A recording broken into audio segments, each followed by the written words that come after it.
¿Sabes cuál es la relación entre los medios de comunicación y geopolítica y la polémica frase, haz patria mata a un chilango? ¿No? Pues bueno, aquí te lo explicaré en menos de 3 minutos, o tal vez más. Para entender el por qué surge esta frase primero tenemos que entender cuál ha sido el problema geopolítico más grande en México desde hace ya mucho tiempo. Y con esto me refiero al problema del centralismo. El centralismo del país, no es un problema del que no se tenga conocimiento, ya que, desde la creación de México como nación independiente, siempre se ha optado por una política centralizada, en donde por más poder económico, social o de recursos que tuviera un Estado, este no podía hacer muchas cosas si no se tenía una autorización directa de la capital, haciendo que muchas veces, varios proyectos que se encontraban alejados del centro del país, demoraran más de lo planeado para ser terminados, lo que repercutía negativamente en el desarrollo de los estados tanto al norte como al sur de la capital. Y tú podrías pensar, pero bueno, esto cambió con la llegada del Porfiriato, ya que Porfirio modernizó e industrializó toda la nación, y se podría decir que sí, pero, también te podría decir que no. Y es que sí, aunque durante el período del Porfiriato se modernizó e industrializó al país, la realidad es que siempre el que salía más beneficiado de toda esta modernización era la capital y alguna que otra parte del norte, pero en general la mayoría de los estados seguían siendo realmente pobres económicamente hablando.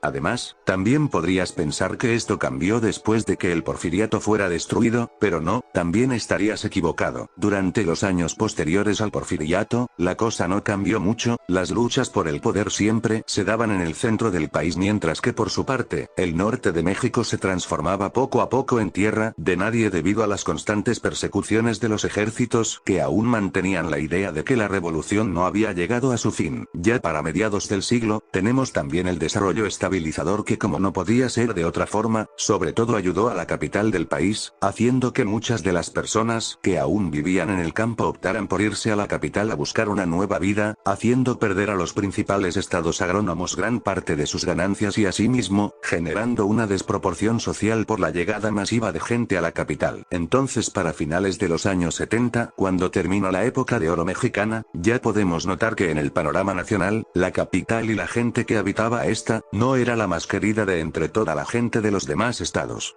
Pero, ¿qué tiene que ver todo esto que mencioné con la frase en contra de los chilangos? Pues justo para allá voy. Pues tiene que ver con que, la mañana del jueves 19 de septiembre del 85 ocurrió una de las peores catástrofes naturales nunca antes vista. Y entre cientos de edificios arruinados, y otros cientos de muertos, causaron que muchas de las personas que por tanto tiempo habían tenido sus hogares en la capital del país, decidieran esparcirse por toda la nación en busca de un nuevo comienzo. Muchas de estas personas emigraron a lugares como Querétaro, Nuevo León, Sonora o Yucatán, en donde poco a poco la gente que ya llevaba mucho tiempo ahí, empezó a protestar argumentando que los chilangos no iban a hacer otra cosa más que quitarle sus trabajos, sus casas y sus recursos, y que estos habían llegado más como una plaga que como refugiados de una tragedia nunca antes vista en el México moderno.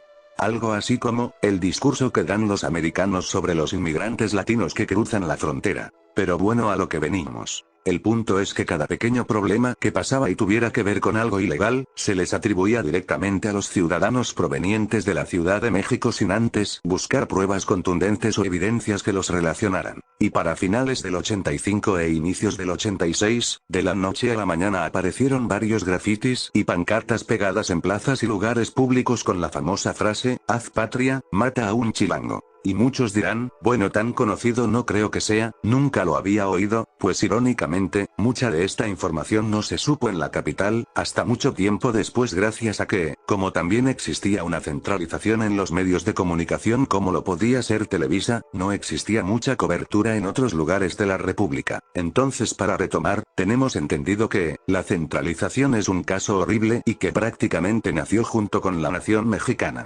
Durante casi 2 siglos la cosa no cambió mucho, el sur era completamente ignorado y el norte era tierra de nadie. Y todas las reformas y planes de nación que se hacían siempre eran en torno a la capital, ignorando normalmente a los otros 31 estados de la República. Pero bueno, veamos por último el panorama actual, aunque les voy diciendo, este no ha cambiado tanto. Si bien, es cierto que otras urbes como lo son Monterrey, Guadalajara o Querétaro, han empezado a tener más visualización ante el gobierno capitalino, la verdad es que siguen existiendo varios problemas de centralización. Pero yo pronostico que en un futuro cercano esto será muy diferente. En mi opinión, creo que por fin el gobierno se ha dado cuenta de que existen más cosas y mejores que la capital. Y que si quieren que la economía y las relaciones sociales entre los diferentes estados mejoren, tienen que empezarle a dar más visualización a estos lugares, o si no, como lo que pasó con Cataluña, en España, en cualquier momento, el norte va a pedir su independencia.